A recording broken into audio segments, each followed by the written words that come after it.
Today we discuss the mystery of the Isdal Woman. Back in 1970, a woman's body was found in a Norwegian forest.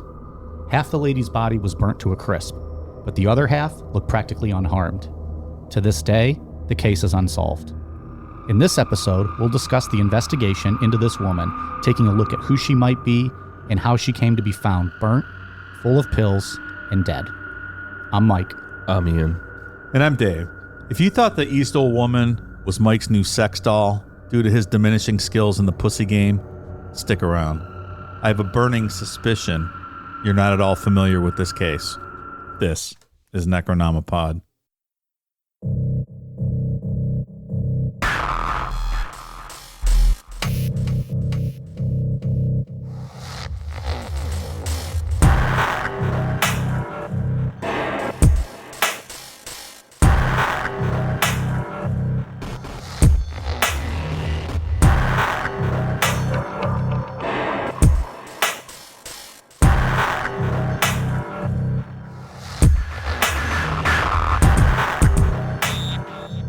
Macho Man Randy Savage is on the phone. Fuck the Macho Man Randy Savage. Let him talk. Macho. Jabroni, yeah. The reason why your wife don't fuck you is because she wants a real man like the Macho Man Randy Savage. Fuck you and fuck your wife. I have a tenant's card. I can't put your fucking. I am fucking your ass. I want to show you my fucking tenant's card. She can take Do it you as get cock. message? Fuck you, Randy Savage. I'm embarrassed Robin is here. So I don't have to show you my tenant's cock to fuck your fucking ass. You are not good, jabroni Jew, son of a bitch. Fuck you, Randy Savage. All right. Well, Randy, the Sheik was unbuttoning his pants to show you his penis. Tenant's cock, I want to show that son of All a right, thank bitch. you. I can fuck your sister. I can fuck your mother, your father, your brother, all your fucking family with my tenant's cock. Riding the camel. All right. Thank you, Macho Man. Thank you. Well, rest in peace, Iron Sheik. Yeah, pour one out for the Sheik today. 81 years old. That was a clip from the Howard Stern show. The very bad Dominic Barber, Randy Savage terrible. impersonation, trying to get the Sheik worked up many, many years ago.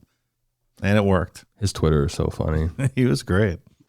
I love that because he talks in that just like he tweets, like those tweets are. I know he didn't put those tweets out, but his team did. All caps. Yeah. Just screaming and yelling about fucking you in the ass and making you humble. You dumb jabroni. He's a big fan of the word jabroni. He loves jabroni. I think that's where The Rock got it, from Sheik. Really? Yeah. So welcome to Wrestling Talk. We're going to hijack this and give you 2 hours on the life and times of the Iron Sheik. I was looking at his Wikipedia a little bit. Yeah. And he had some gold medals in Greco-Roman wrestling. Yeah, he was a beforehand. legit badass. Yeah. Yeah. He was a tough guy. Always had that fantastic mustache, too. Mm-hmm. Big patriot. USA. You always tell Hulk Hogan, I fuck you in the ass. I make you humble. Pro wrestling, because he's a foreigner, he's a bad guy. That's how it was back It then. was.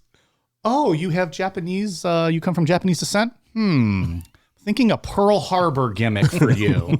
Because obviously you're going to be evil because you weren't born in the United States. Fans will never cheer for you. Yep. That was the mindset. And when you doing Arkansas house shows, they proved them right. They bought every bit of it. Yeah. Yeah, they weren't thrilled with the Iron Sheik down there. There's some great clips from those, I don't know, 70s, 80s, of like old, hillbilly women trying to attack. No, like charge the ring and like Charge go the after. ring, Yeah, attacking yeah. heels coming in and stuff because they, believed it was 100% real. They used to love that, the wrestlers, like the bad guys, they would be like, all right, now I know I got good heat. Like, this is what I'm going for. You want to feel like unsafe when you walk to your car because you're like, yep, got him. They might knife me or cut me with a broken bottle, but they'll be back next week buying tickets. Yeah. I was just listening to Jim Cornette talk about when he got Sonny into the business, that he built her persona around Hillary Clinton a little bit. He said because he knew that he could piss off, in his words, every hillbilly in Kentucky if he brought her out a well-spoken woman. God damn. And people fucking hated Sonny down there. We could do a whole show on that. There's stories with New Jack being brought into Memphis, him and his partner. I forget what they were called, but they were they were just two black guys, and their gimmick was that they were like black, like thugs, and they were hated in the Kentucky, Tennessee area, and they fed off that. Like they didn't mind it because they're making money, but they were the heels because that was their gimmick. I forget the name of their tag team now. Was it like a playoff of New Jack City? Like just. I don't know. Well, New name? Jack was the wrestler's name. I don't know how he got his name. It might have come from that. Yeah. They did a Dark Side of the Ring on him because he had a crazy life. He's a legit scary. Yeah, I would have been afraid of him. Anyways, people aren't here to talk about wrestling. Well, I am, but people aren't here to hear us talk about wrestling. Dave, this was one of your picks today's show. Yeah. Ian had never even heard of it. It's an interesting one. It has those Somerton Man vibes, I thought. Along those lines, kind of interesting story. And also I wanted to hear Ian have to pronounce all these Norwegian names. I'm really looking forward to that. I can't wait. We have Swedish Ian. Today might be Norwegian Ian. On November 29th, 1970, two young girls were hiking with their father in Isdal Valley, which is not too far away from Bergen, Norway. Even though the Isdal Valley is relatively close to Bergen, it's still a really desolate place. It has two nicknames, Ice Valley and Death Valley. Both are gloomy names, but Death Valley comes from the fact that it was a popular place to commit suicide in medieval times, like a suicide forest type place. Bergen is where Count Grishnak, the guy that killed Euronymous from Mayhem's from. Okay. The Bursum guy.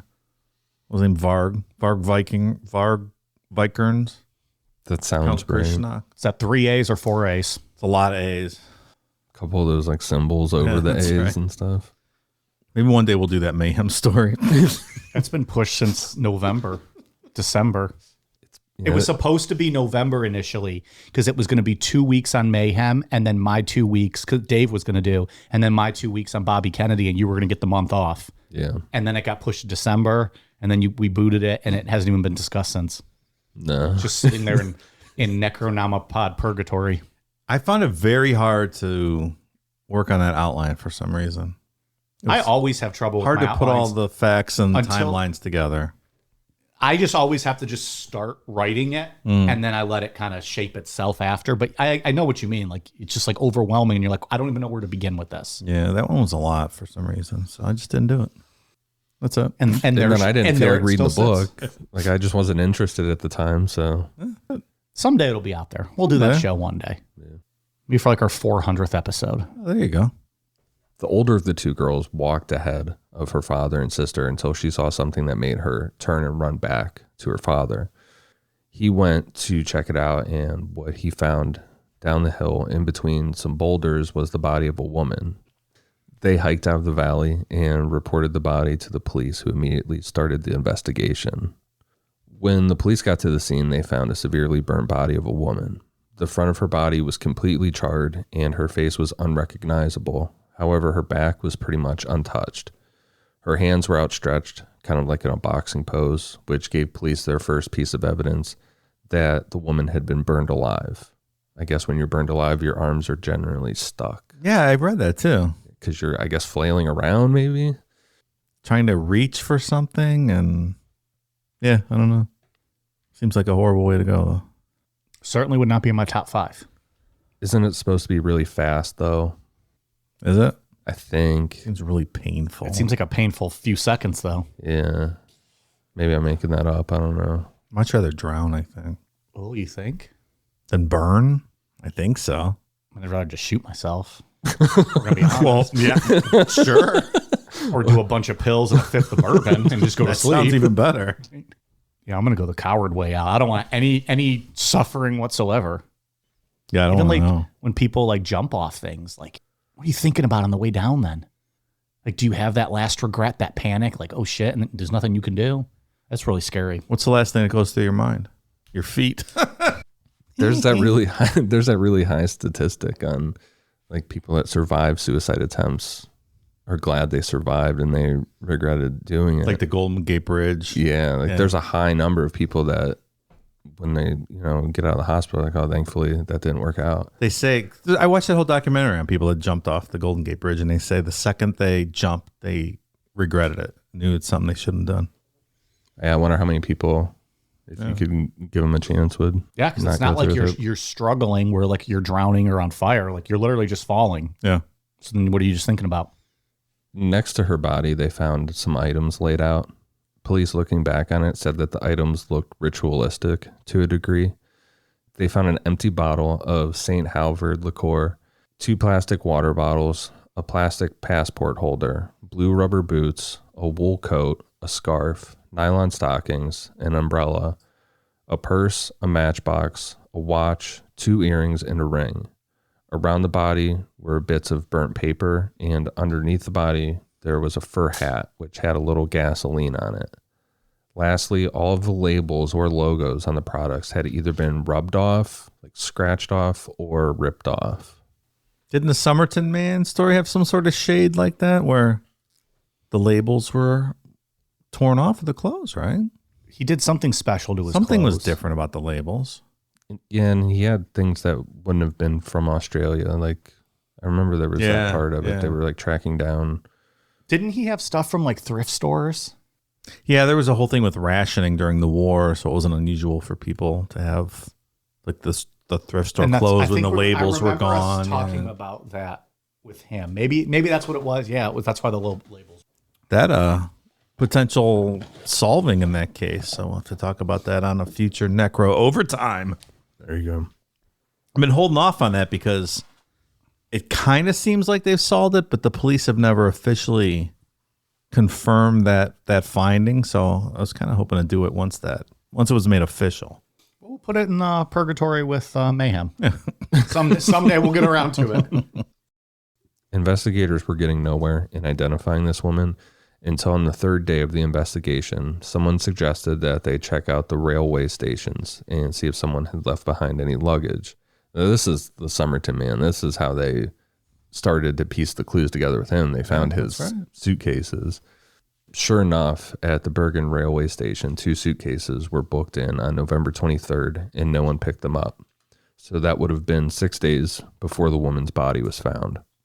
In the suitcases were a Norwegian road map, a metal spoon, a sewing kit from Geneva, a shopping bag from a shoe store in Stavanger, Norway, 5 100 Deutschmarks, 135 Norwegian kroner, Belgian, British, and Swiss coins, a bunch of wigs, a pair of non-prescription glasses, fake lenses, sunglasses, makeup, eczema cream, and a notepad. The notepad had what appeared to be some type of cipher or code in it. And again, just like on her body, all the labels or logos had been rubbed off or ripped off everything except for the shoe store bag. So you immediately start thinking spy or something like that, right? It's your first thought, mine anyway. Yeah, I mean, trying to kind of hide things, sure. Different. And finding a cipher, yeah. Like that's, ciphers, wigs, different currency in several different nations. Fake glasses. When they caught a break, or kind of caught a break with the sunglasses, because the sunglasses had a fingerprint on the lens and it matched to the woman's body. Oh, so that's definitive tying to those bags. Right. Okay. So they knew for sure that this was her luggage. While the police were waiting for the autopsy to come back, they went to the shoe store in Stavanger. They ended up talking to the owner's son, a guy named Rolf, who remembered selling the blue boots to the woman. He said that the woman stood out for a whole bunch of reasons. First, she asked a ton of questions and kept debating on the shoes and stayed in the store forever, like to the point where it got weird, where Rolf was like, how many more times or things can you ask me about these boots? Those boots were made for walking, toots. Which she didn't even buy the boots that day. She left after being in the store forever and came back the next day. He knew she was foreign because she didn't look like people from Norway. Racist. Rolf said that she was medium height, curvy, round face with dark brown eyes and dark hair. Thick. He said that she had an odd accent And at one point, she briefly spoke a language he wasn't familiar with. He said it could have been German or French. Finally, he said that the woman smelled really bad. Rolf didn't know what the smell was at the time, but he's like, you got to get out of my store. Like, you smell terrible. You got to go. Get out. Years later, he smelled garlic and said that he immediately thought of the woman. Rolf said that garlic wasn't a thing in Norway in 1970, so he had no idea what it smelled like. What? He also had no idea what good food tasted like, apparently. Exactly. How do they ward off vampires then? No garlic. Police started going around to all the hotels in the area to see if a woman who matched the mystery woman's description stayed recently, because obviously she wasn't from Norway. Not too far away from the shoe store, they found that the woman stayed at the Hotel St. Svithin. The woman who worked at the front desk at the hotel said that the mystery woman was, quote, dark-haired, golden skin, wide hips without being fat, and speaks poor English. She went on to say that the mystery woman said her name was Fenella Lorik from Belgium, and her teeth really stood out. The woman had a gap in her front teeth, and after the autopsy was done, they found that she had 10 gold teeth in total. That's a lot of gold teeth. Yeah, that is. 10. Walking around like fucking Flavor Flav up here. I mean, I guess it sounds like a lot. Like when you have fluoride in the water now, is that not that many cavities back then? 10 gold teeth? Maybe that's not even a big deal. In different countries, no fluoride. I don't really know. But they said they really stood out. They stood out in Norway for sure. Yeah, So clearly, maybe that was some something places off. though they're considered not that out of the ordinary. Yeah. There was like, fuck it, pull it, put in a gold one. Yeah. Very liberal with their gold tooth laws. You get gold teeth. You get gold teeth. Right. Everybody gets gold You teeth. turn 16, you get your first gold tooth. The name Fenella Lorik wasn't registered at any hotels in Bergen, so police turned to a handwriting expert. Police obtained all the registries from Norwegian hotels. I don't know if they got every single hotel, but it sounded like they got pretty close. That's a hell of a job. Yeah, that's a lot of logistical work. That's why I think this story is so interesting. The police actually did something. Yeah, and all the manpower that would go into something like that. Well, and you think about a country like Norway where stuff like this doesn't happen. Like last year, they had less than 30 murders in Norway. We had, over 20,000. We've had that since the show started. 30 murders in this country. You're not wrong. But like when something like this happens over there, it's a big deal. It's not, a Tuesday morning like it is here. So it's a stop the presses type Yeah, thing. right. All hands on deck, like what happened. Especially as gruesome as that scene was with half her body, charred. Right. It's the biggest story in the country, probably. And that's one of the arguments towards her being a spy, is that higher law enforcement agencies were brought in early on in this case. To the public, it seemed odd. Like how serious it was being taken by higher up people than just a police investigation. Okay. Putting more to the narrative that perhaps she was a spy or a government official of some sorts, or somebody knew something. Right. It would be like, what it sounded like was like if someone was found here and the Metro Park's dead and all of a sudden the FBI showed up, it'd be like, well, that seems a lot different than just a dead body being found. Well, they can get in line behind David Paulides. It's a park, so he gets first dibs. He's got like a 30-day exclusionary period where he and only he can investigate dead bodies in parks. They call it the mustache clause. The handwriting expert looked at the cipher or code in the woman's notepad and found multiple matches within the registries. But in all of them, the woman used a fake name and fake passport. The names she used in Norway were Elizabeth Fleenhofer, Claudia Nielsen, Genevieve Lancier, Alexia Zarna-Mache, Claudia Teal, Farah Jarley, and Fenella Lorik. All of these identities led police nowhere, so they went back to the code. And that's another thing I saw online people pointing to, was that getting a fake passport was pretty expensive back in the 70s. So maybe another thing that she's a spy, that it would be pretty pricey to pull off getting all of these fake passports. Yeah.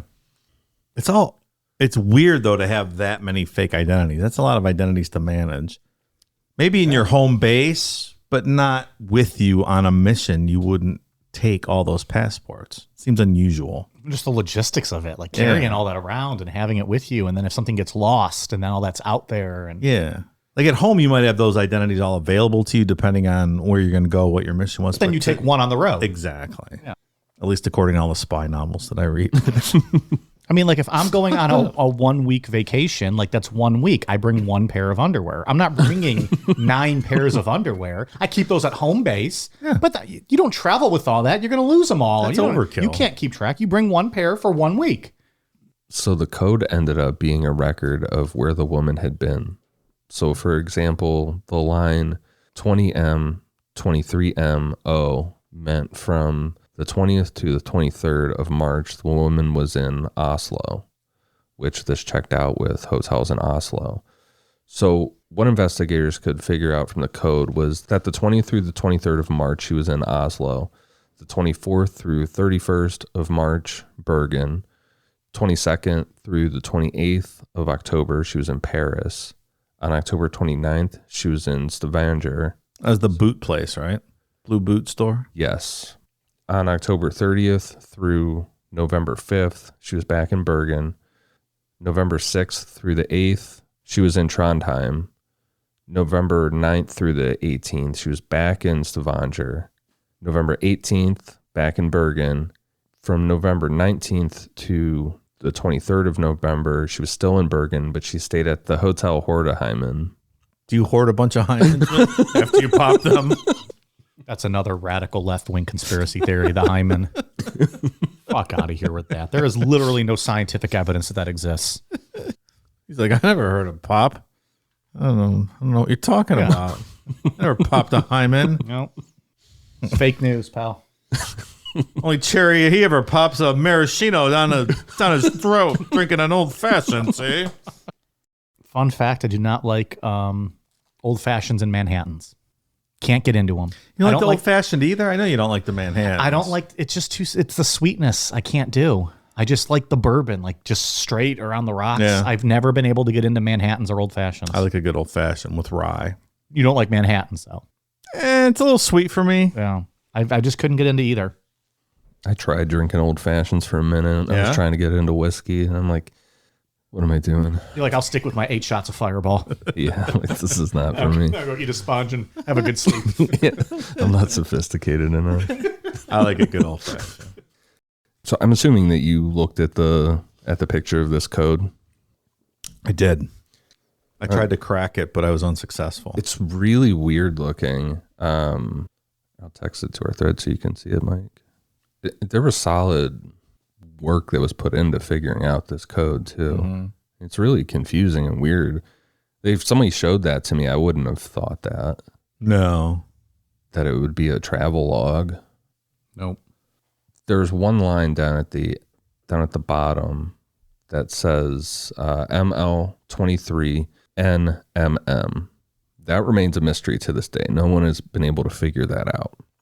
I found a good article from an expert on ciphers. I'll put a link to it in the show description. It's super interesting, and that guy's website is really interesting, but it's not good podcast material. Doesn't translate exactly, but yeah, it's very interesting. A lot of debates on what that last line could be, kind of like a zodiac kind of thing. Mm-hmm. While investigators were trying to track down leads at all these places that the woman had visited, the autopsy came back. It was ruled that the woman had died from carbon monoxide poisoning and rendered unable to move by a near deadly overdose of sleeping pills. The coroner found 50 to 70 of the pills in her stomach, and there were 12 more found in her pockets. Soot was found in her lungs, showing that she was alive as she burned, and her neck was bruised. They thought maybe she fell down that boulder area, or she was hit. Her whole jaw and top teeth were removed to keep her teeth intact. That was by the investigators, correct? Right. She wasn't found with her top jaw missing. No, they wanted to keep everything. Because the gold teeth she had were very unique, and they could end up solving the case if they could link him to a dentist. There was no one around Norway that would use gold teeth like that. The coroner also kept tissue samples for testing in the future. As police started questioning people at the various hotels the woman stayed at, the story kept getting weirder. At the Neptune Hotel from October 30th to November 5th, a maid said that the woman was just randomly moving furniture into the hallway. At one point, the maid went to do room service and found an upturned table blocking the hallway on the other side of the door. Other witnesses at the Neptune said that they saw the woman having dinner with a man that had gray hair. Staff kept watching them because they were odd. They stood out. The woman and the man never spoke to each other, never smiled, and spoke to staff in German. Toward the end of the dinner, staff watched as the woman slid a piece of paper across the table to the man, and he read it, and according to witnesses, he looked sad. I actually Googled and found the note. It said, "I'll be with Mike Namapod tonight." Is that when they started speaking in German? 99999. He was very upset. 999. Did that go off? Yeah. What? The limp dick. The limp dick went clip went off. I think you were pounding so On our hard. table. That was an actual 100% accidental limp dick. Limp dick. I swear this never happens. This was a complete 1 in a million limp dick. At the Hotel Rosenkrantz in Bergen from November 18th to the 19th, another maid had a weird encounter with a woman. The maid said that she entered the room to do room service, and the woman was in the room wearing a black dress and sitting on the bed. Across from her, there was a blonde-haired man sitting on the couch. The maid apologized and said that she was just trying to make the bed. At that point, the woman got off the bed and didn't say a word, just kind of with her body language said, "Here, I'll move so you can make the bed." While the maid was making the bed, she said that neither the man or woman said a word, but the woman looked like she was grieving. It's very odd. It's creepy. Presumably a different guy, right? Because the other guy had gray hair. Right. This guy has blonde hair. She also said that he was really well built. Mm. The other guy sounded just like your average Can you imagine older guy. being the maid and you're like, "Excuse me, just going to make this bed while you two sit here and creep me the fuck out." It's really odd. Grieving. Do you think she tucked the sheets I hope so. like Seinfeld? You're a sheet tucker? You I like that? I like them tucked, yeah. Like them nice and stiff and like to be snug. okay. Snug like a bug in a rug. All right. Hope you have a good, nice slumber. I like a good turn down service, if I'm being honest. On her last registration form at the Hotel Hordeheimen Hordeheimen. I'm not sure that hotel actually exists. from November 19th through the 23rd, staff also reported the woman doing weird stuff with the furniture. For example, the woman would move a chair into the hallway when she was in her room, and then she would move it back inside when she left. So multiple hotels, she's doing weird stuff with the furniture. Not too long after these developments, investigators publicly said that they felt that the woman had committed suicide, and that was it, case closed. On November 5th, 1971, the woman was given a Catholic burial, which was based on saints' names being used in her sign-in sheets from the hotels, and she was given an unmarked grave in Bergen. The woman was buried in a zinc coffin to preserve her remains as long as possible for future testing or if a family member came forward in the future. Have you ever heard of that before? A zinc coffin? No. Maybe that's what they do that fake saint stuff and bury them in zinc so they don't decompose. And they're like, oh, they're a saint. Look, Miraculous. they've been miraculous. They haven't decomposed at all. Now you're a saint. Is that how it works? Is that how you become a saint? That's one of the miracles, right? I think so. I remember hearing that. Like when they exhume you and your body hasn't decomposed at all. I believe that's one of the miracles, like that could get you on the path to sainthood. Can you imagine that happened to one of us and they went back and like listened to the show? They're like, he was no saint. How are you on the path if you're already dead? Does it require, again, I'm speaking There's got to be on all things kinds I don't really know, of but approval. Like it's yeah. like It's it's gotta got to go go from through here to levels here and to levels here. and levels and like it's very difficult. But do you need more than one miracle? That's what I don't remember. But wasn't Mother Teresa like on the path to sainthood? Did she ever become that? I don't know if there was miracles with. I don't remember. Like she was just a good person and helped people, and they were putting her. I swore that. Or at least it was I think that's conversation. debatable, but that's a story for another day. Conversation. Why? What's the controversy with her? Well, that she took in all that money and just let all those women suffer. Who? What woman? Mother Teresa. No, I know. Just What, kept did them she in just- poverty and then like kayfabed that she was helping them. She died when I was like young kid, so I don't remember the. It's too much to even talk about here. She's just the only person I've ever heard them talking about like sainthood for, and then I never heard anything else. So I didn't know if she was still going through the steps. I don't know. There was someone the other day though that I think they dug up and hasn't dissolved, hasn't decomposed much. They didn't put her in acid, so she didn't dissolve. Now, if they put somebody in acid and they didn't dissolve, That's a now miracle. we're talking sainthood. That's a big miracle.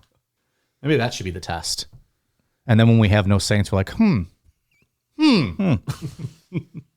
gonna get like 10 corrections on this conversation. Probably. I don't really know what There I'm was talking about. nothing accurate. I'm just making it all up. Nothing accurate was just said.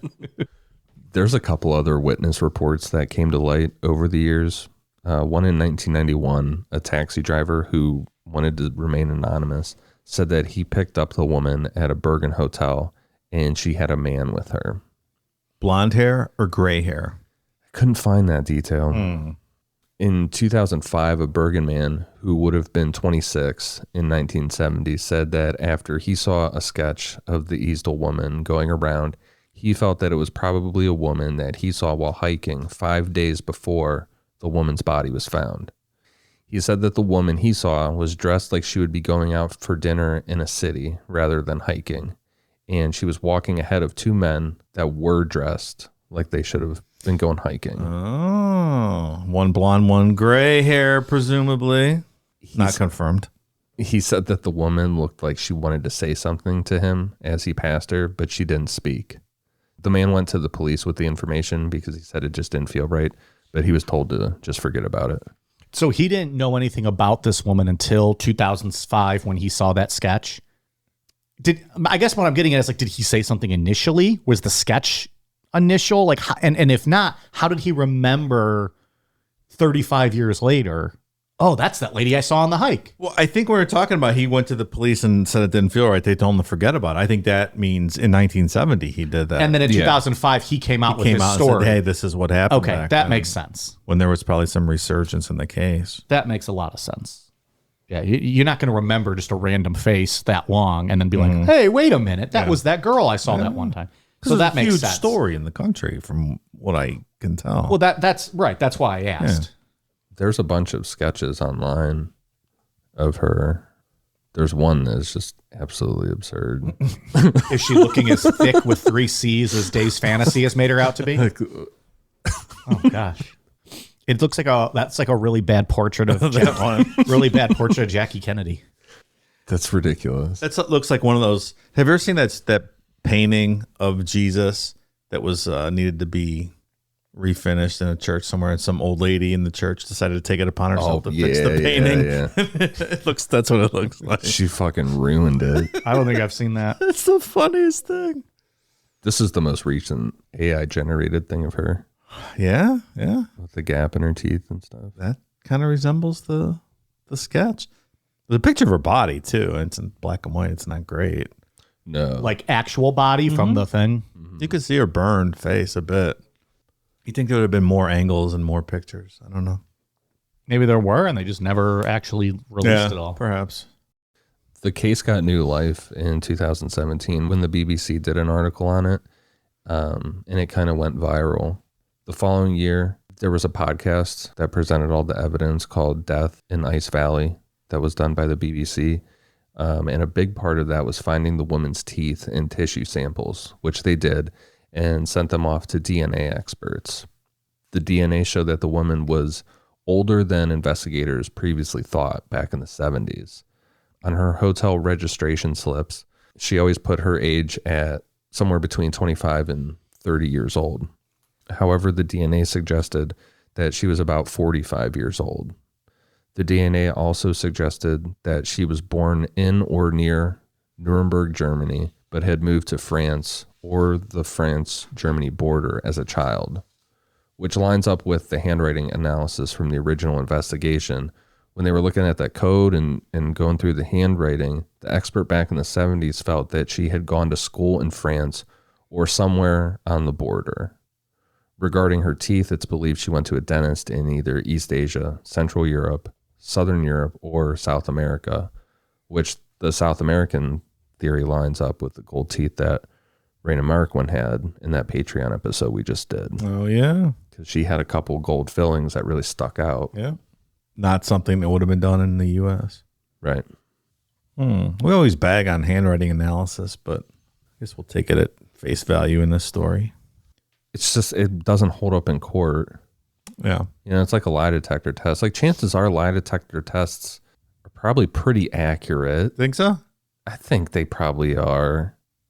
But they're not enough for court. Yeah, they're not bulletproof, but I feel like you can get a good idea, maybe. You can get a rough estimate of the guilt. If you fail every question, then there's an issue. The BBC also got their hands on an old file regarding the investigation that was dated from December 22nd, 1970, and was just labeled secret. The report said a fisherman named Berthan Brott reported seeing a woman matching the description of the Isdal Woman. The file didn't have a transcript of the interview with the fisherman, but it did talk about a meeting military officials had regarding the woman's coded notepad. The itinerary that she documented lined up with exercises of the 25th Missile Boat Squadron, which they were testing the experimental Penguin missile, which was the first NATO infrared anti-ship missile. Like, she followed around the squadron as they were testing the missile. That's something, right? Sounds like something that might get you in trouble. Like there weren't NATO groupies running around. At least none that I'm aware of. Military testing, yeah, that I've ever heard. You don't of. have to often read about them in the history books. Oh, you're in NATO? I'll suck your dick. Come here. Waiting back at the hotel. The expensive luxury hotels and suites at NATO. You had those blue helmet, the NATO peacekeepers. Remember they wore those blue helmets? Yeah. Get your balls licked. Walk into the bar with one of those on. See that guy over there? He's NATO. We already said it earlier that your mind just goes to spy over and over again with this woman. Yeah, absolutely. Which it's in Cold War times, and the Soviet Union would have for sure wanted to know what was going on with a new NATO missile. Alexander Vasilov, who's a historian and former KGB officer, doesn't think that the Isdal Woman was a Soviet spy. He said that if she would have been a Soviet agent, then she would only have one or two identities, and they would be airtight. Yeah, like we said earlier, that many passports, too much. That raises suspicion. He said that she would have fully immersed herself in her fake nationality. There would have been none of that. Can't tell if she's German or French. Because that leads to more questions. Right. She would have never worn perfume or been in contact with anything that would have a distinct smell, like Rolf from the shoe store that said that she smelled like garlic. Maybe Rolf was the one that smelled like garlic and he just didn't detect it himself. He just didn't know anything. Yeah. Well, he certainly didn't have garlic for lunch because they didn't have it. Allegedly. It wasn't invented yet. Wonder Maybe who Rolf invented it. just didn't have it. Wonder who invented garlic in Norway. It's crazy that they invented the same thing as us. He also put forth the idea that the woman may have been involved in a Norwegian spy program, and that's why investigators kind of abruptly stopped the investigation and said that the woman committed suicide and it was done. Like, make sure no details of their own spy program get out to the public. Sure. I mean, you know, like the stars for fallen CIA agents, they don't release their names. They get a gold star at Langley and it's blank. You don't get recognized or anything. Can't do it. You can't. That's what you sign up for. It's also not far-fetched that Norway would be prone to spying issues. Norway had the Lillehammer affair, where Israeli Mossad agents killed Moroccan waiter Ahmed Bouchiki after mistaking him for the Black September leader Ali Salameh, who carried out the 1972 Olympics massacre. Israel also enlisted more female spies than any other country at the time. Look at those progressive Israelis. There's a lot of people that think that she was maybe a Mossad agent. A lot of intrigue in this story. Yeah, they smoked that wrong guy, and that didn't go over very well. They're like, oops. Mascusi. And they just slowly back out of the restaurant. Because after that, that's the whole, that in Munich where they held hostage the Israeli athletes, and then Well, they taking them hostage on the tarmac and helicopters, and they threw grenades in the helicopters or planes on the tarmac. Yeah, And- I don't and know. just blew up both of them. And then the Prime Minister of Israel, Golda Meir, they formed hit squads, and they sent them out all over the world to track down those Black September guys and smoke them all. And they happened to get the wrong person here in Norway. From what I could find online, none of the investigators believe that the woman committed suicide or that this was an accident, which is something else investigators put forth at the time. One of the cosmetics that she had had an aerosol. It was an aerosol can, so they thought maybe like it blew up on her, caught her on fire, like it was an accident. That's still... It's a stretch. Yeah, that's weird. Investigator Newt Havik said, quote, "Personally, I'm totally convinced that this was a murder. She had various identities. She operated with codes. She wore wigs. She traveled from town to town and switched hotels after a few days. This is what police call conspiracy behavior." I mean, that has spy written all over it. It does. Everything doesn't fit, but that's sure what your mind goes to. That's what we said about Somerton Man, too, and it turned out he was just some jabroni from the next town who got drunk on the beach, allegedly. Is that what we landed on it, that he was a spy? At one point, we were talking about him being a tramp or something like that. I thought it was. Yeah, I don't remember what I thought at the time. All that Tamud shoot or whatever it is, sewn into the pants. Like, that was some weird shit going on with that case. And then he was just nothing. And then like the coded, the book with the codes in it and stuff just randomly being found. Yeah, it was odd, but we'll see when the authorities finally sign off on these findings that it was who this doctor says it was. We'll get all into it on a Necker Overtime. There's a serial killer theory. In September of 1972, another young woman was murdered in Bergen, similar in age and general physical appearance as the Isdal Woman. Her name was Marianne Thunsvet. Her murderer was never found, and some people believe that she may have been the victim of the same person who murdered the Isdal Woman. Marianne's mother, Edith, was a maid at the last hotel that the Isdal Woman stayed at, and she had given detailed descriptions of the Isdal Woman to police. That could be a coincidence. It seems maybe a little far-fetched that a serial killer would kill Edith's daughter for talking, but there's a connection there. Connection in a country that has, a handful of murders every year, too. Right. That's also true. Makes it a lot less of a coincidence than when there's 20,000 murders in the country. That's a good point. I didn't think of it that way. Spy thing still just makes the most sense, though. It does. There's just a lot there to it. Maybe it's just going to be nothing, but like speaking in German and foreigners and passports and identities. Yeah, there's a lot more eyewitnesses to her than the Somerton Man, right? There weren't a lot of eyewitnesses for him. Yeah, a lot more. Yeah. Doing this weird, what's with the furniture shit, pushing it out in the hallway? Unless she was like a paranoid spy. Thought somebody was going to try to come in her room and kill her.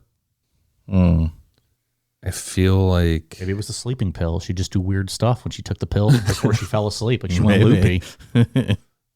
maybe she was running from something. And that's why she had all the different identities, because she didn't know where she was going to end up, didn't have a home base anymore, kind of living on the run.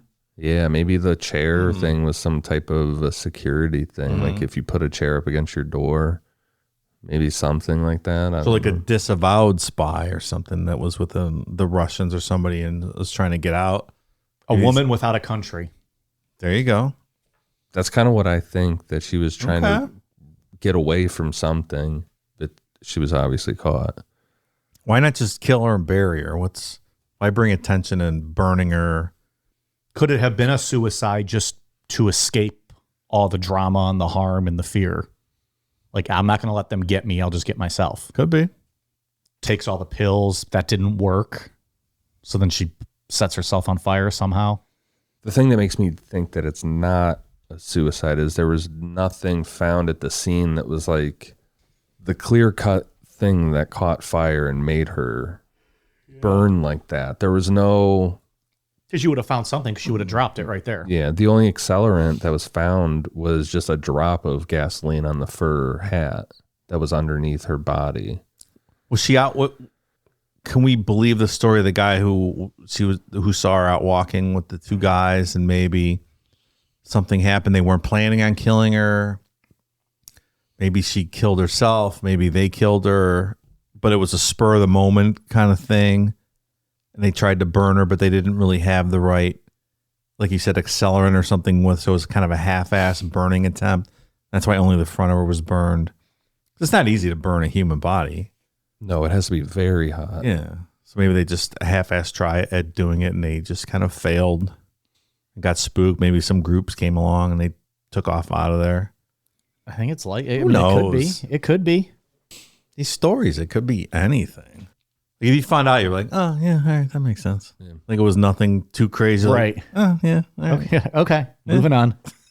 Yeah, I mean, who knows? Maybe she could just write her notes that way. It's a really weird way to write notes. Yeah. To keep track of things. It's some kind of weird shorthand. She wasn't really trying to hide it. It's just. Yeah. And whatever the, that bottom line, that's people are still trying to figure out today. And maybe there's nothing to figure out. Mm-hmm. So is this case just cold now? Is that just where they're at? They're just kind of put it away and they're like, oh, maybe something will pop up one day.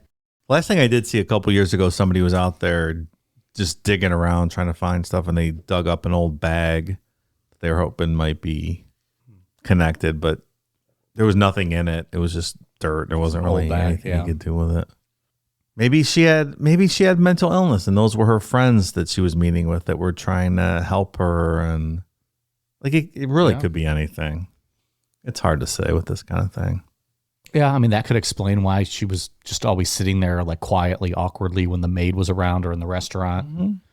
Doing wacky stuff with the furniture, and maybe it's just her friends trying to help her, and maybe she did kill herself. There's also a theory that she's a sex worker. Mm. That's one of the big ones. Like touring escort at different hotels kind of thing. Yeah. Okay. And then she was just killed by some creep. Yeah. What's all the passports, though, I guess? All the passports is odd. Did they ever find the passports? I think, or she would have had to show passports at those hotels. Right. And but did they ever find them? I don't know if they actually found them or not. But she would have had to use them. Right. The one that they found at the scene, the passport holder was empty. It was just the plastic sleeve. We never found any real passports. Doesn't sound like. Which is something maybe if it was a murder that they would have taken, right? So they're just basing it off what she signed in at the hotels for her identities. Mm-hmm. Yeah. But you need to show that passport when you sign in a foreign country like that. But were they strict with that back then? That's a good point. Maybe not. I'm sticking with it. She was like a former spy running away from something, and then it caught up with her. Maybe the gray hair guy and the guy with the blonde hair caught up with her. I think that makes more sense than anything. That or the sex worker one, maybe. I mean, I don't know if that explains the identities, unless she was just signing in under different aliases at places. Yeah, I mean, maybe she just wanted to be off the grid. Yeah. She was working as a sex worker, traveling the world or doing whatever. Blowing NATO guys. Gotta love those NATO guys. I'm a UN guy myself. Yeah. If you're on the UN, you're getting a blowjob. The blue hats were NATO peacekeepers, though, right? The blue helmets? I think that's we what mixed them up with the UN. I think it was NATO, right? Like in the Balkan War, weren't they the ones with the blue peacekeeper helmets that didn't do anything? They just stood there and watched. They slaughtered people. Getting those blowjobs. You can only do so much when you're trying to keep the peace. You can't get violent. Yeah, it was. Oh no, it was the UN. Oh, those are UN peacekeepers. Oh yeah. Well, that whole bit sucked. Let me see it. Not even blue, baby blue helmets. Yeah, it's the baby blue helmets. Yeah. Did NATO wear anything? I think it was just the UN. I think it was just the UN. Yeah. NATO probably wore suits and went to meetings. I don't know. I was thinking NATO sent peacekeepers too. Yeah, that's what I was thinking of. I mean, I guess they want to be easily identifiable, right, as peacekeepers. Yeah, so they can stand around. Yeah. All right, well, good work, UN. Yeah, there's some sort of spy agency, something involved with this. I think. I mean, I agree. The multiple passports for sure. identities, yeah, and then going around on following NATO missile testing and stuff. It's something like that. Something in that realm, loosely maybe, but something in that world. And that kind of pokes a hole in the theory that she would be on the run. Because if you're on the run, you wouldn't be tailing missile exercises. Also true. What if she was a Soviet spy? They already said somebody no, from but- NATO caught her. Like, what if these guys were Western intelligence and they got rid of her? Maybe she found something that had some Had some information. some military intelligence that she gathered, and then we killed her. I don't know. Could be. It's my best guess. It's a very interesting story, though. I liked this one. Yeah. Yeah. It's really odd. Good mystery. Good unsolved one. Well, hell, we thought we'd never hear about the Summerton Man again when we did it. It had been so long, so maybe more to come at some point on this. Because I did read that the police have never submitted her DNA to the worldwide or any of the commercial DNA systems like Ancestry or any of those databases. No one knows why they haven't done that. Yeah, that's... But maybe someday they'll get uploaded into that and they'll get linked to something. Or if it's a spy and they don't want it out, it'll never get Yeah, that's true. sent in, and that'll just be the end of it. Yeah, like if she was a Norwegian spy, that's, they wouldn't want to out that. Right. So why else wouldn't they want to find out, right? Yeah. Yeah. More lends itself to the spy theories. Well, either way, good stuff. Yeah, interesting story for sure. Anything else on your end, Ian, that you found? Or I know you said you'll link that website. Yeah, People to check about out. the cipher. Yeah. It's interesting. There's some cool stuff on there. And I'm sure we'll post the her code, like her travel log stuff. Yeah. We'll post that so people could see it. All right. Dave, what do you got for us? I have some new patrons. Thank you so much to new patrons. April Hill. Mike cucked my wife, and all I got was this shirt. I don't think you pass out shirts. Also, I didn't cuck your wife. I cucked you, pal. I banged your wife. Get the lingo right, pal. Dominic Yahweh, Amber Roberts, Mariah Lee, Angie Vandenberg, Christina Lynn Melchior, Holly Adamsack, Jacob Wise, Samantha Chapman, Devin Boren, Gaius Baltar from Cylon. Is that from Battlestar Galactica? Baltar from Cylon? I think that's from GoldenEye. It's a James Bond film. You guys have heard of that. No, never heard of him. Dave A.R., Damian Conlon, Elizabeth Milligan, Joanne Seddon, Marcia Fisher, Tara Spolier's Pond, Taylor Ashland, Fuzzy Wuzzy was a bear, Fuzzy Wuzzy had no hair, Fuzzy Wuzzy wasn't fuzzy, no by gosh he wasn't, was he? Somebody typed that. Someone did type that. Yes, they did. Tanya Molina, Chef Boyar Bry, Lester Ancusi, Matt Wilson, LaFoon, Tom Gilbert, Roast Beef Sandwich, Allison, Sydney, A Baby Ate My Dingo, A Baby Ate My Dingo, Joshua Almendarez, Pangolin Top Hat, Killer Keemstar, Rose, Angela Esquibel, Stacy's Mom, The Beeve, Diana Ramirez, Mrs. Peanut, Justin Munshaw, Jordan Brook, Christy Rush, Lolo Burrito, Sean, Dylan R., Jared Geiger, Stacy Nance, Anita, Dick and My Ass, Whoa. Jake Helseth, Sean Cece, Everything But the Girl, Donovan Rush, Ivan, Cthulhu's Arbiter, Bree is Cheese, and Shaved Rope. Thank you so much, new patrons.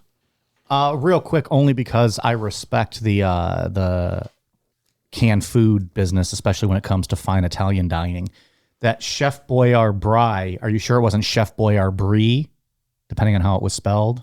It was BRY, so I went with Bry. Okay, that sounds right. Chef Boyar Bry. It'd been a lot cooler for Chef Boyar Brie than it rhymed Chef Boyar D. You fucked up, Brian. Fucked up real bad. Ian, For iTunes, I just have one. I have one for Colton N. But I also have a shout out for Travis from Australia for sending a UFO book all the way here called Nothing on the Radar. So super excited to check it out.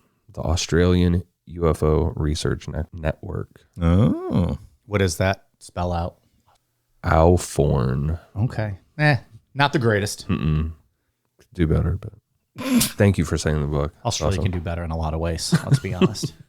He's contractually obligated not to like any foreign UFO investigatory bodies. That's true. As the owner of MUFON. How did he become the owner? I don't know. Oh, no, I'm the reincarnation of That's right. J. Allen Hynek. That's right. I'll have to claim my ownership to the CUFOs.